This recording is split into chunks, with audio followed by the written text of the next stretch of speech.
The clang of the chain-link gate locking shut rang out like a victory bell, drowning out the diesel fumes and salt air I'd come to cherish. Behind that fence, a flotilla of million-dollar yachts sat trapped, bobbing helplessly as their owners wailed in the distance, their egos crumbling under the weight of their own arrogance. The HOA board, who tried to bury me with fines over my perfectly legal fishing boat, was about to learn a brutal lesson in who really held the power. I'm Nathan Harper, a 45-year-old retired Coast Guard mechanic, standing on my dock in Sunset Cove, Florida, savoring the chaos I'd unleashed. Those board members thought they could bully me out of my home, but now I own the marina they worshipped. Let me take you back to the start, where a single letter turned my quiet retirement into a war that would bring an empire to its knees.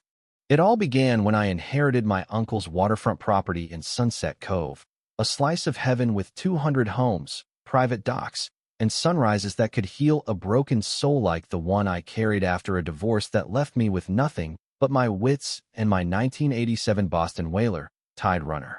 She's no showpiece, but that boat's engine purrs like a cat and has weathered storms fiercer than any courtroom. I thought I'd found my peace, sipping coffee on my dock, the salt air blending with the promise of a quiet life after 20 years fixing Coast Guard cutters. Then I met Victoria Langley. Picture a 52-year-old HOA president who'd ruled Sunset Cove for 8 years with a smile as sharp as her white Lexus. A real estate agent obsessed with curb appeal, Victoria strutted onto my dock one morning, clipboard in hand, designer sunglasses gleaming like a warning. Her inspection of Tide Runner felt like a trial.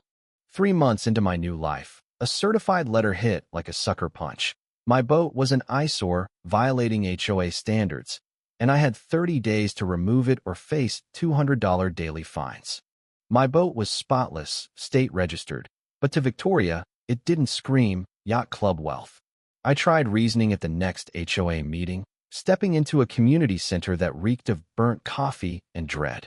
The fluorescent lights buzzed like a bad omen, and Victoria presided over the room like a queen, her crimson nails tapping out a rhythm of control. "Mr. Harper," she said, her voice laced with disdain, "we have standards to maintain. Perhaps you'd be more comfortable in a neighborhood that fits your lifestyle." That word lifestyle was a dagger. This wasn't about my boat. It was about my beat-up truck, my working-class hands, my refusal to bow to her vision of Sunset Cove's ideal resident.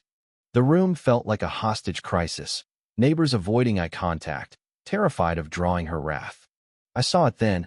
I wasn't her first target. She'd been driving out undesirables for years.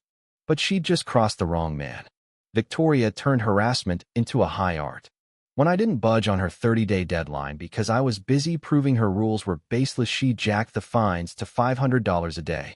Parking tickets rained down on anyone who visited my house. A neighbor borrowing a wrench, a delivery driver lingering too long. She even filed a county complaint, falsely claiming I was running a commercial fishing operation, which brought inspectors sniffing around for licenses I didn't need. It was war by paperwork, meant to crush me. But 20 years in the Coast Guard taught me how to fight bureaucracy. While she played tyrant, I dug through county records in a basement that smelled of mold and regret, photocopying deeds under flickering lights. That's when I hit pay dirt.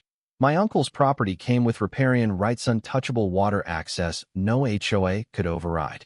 Better yet, an old easement gave my land special marina privileges. My uncle's voice echoed, "Always check the title, Nathan. You might own more than you know."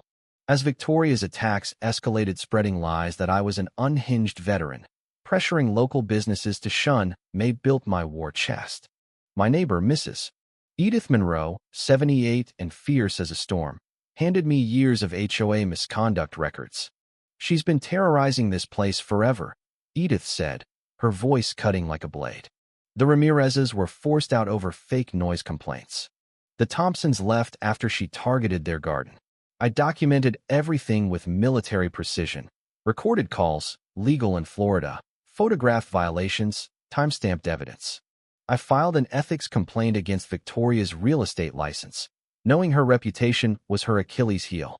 Then, in my uncle's safety deposit box, I found the motherlode, 1960s underwater surveys showing I owned 2 parcels controlling the marina's entrance. For 15 years, the Marina company had paid rent to the HOA for land they didn't own. My uncle's journals revealed his decades-long fight against their privatization schemes, every dirty trick they'd used to steal community access. His final note hit like a thunderbolt. If they come for you, Nathan, the power's underwater. Protect the community. I held the keys to Victoria's empire, and she was clueless. While Victoria pushed new Marina rules, calling my boat a safety hazard, I built a privacy fence on my land legal, but place to choke the Marina's boat channel. By Wednesday, every yacht was trapped behind chain link and no trespassing signs. The chaos was electric. Engines roaring, horns blaring, yacht owners melting down as their toys became glorified lawn ornaments.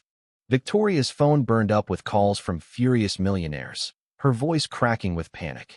I waved at stranded boaters, suggesting Crane's services with a grin, while my cameras captured every glorious moment.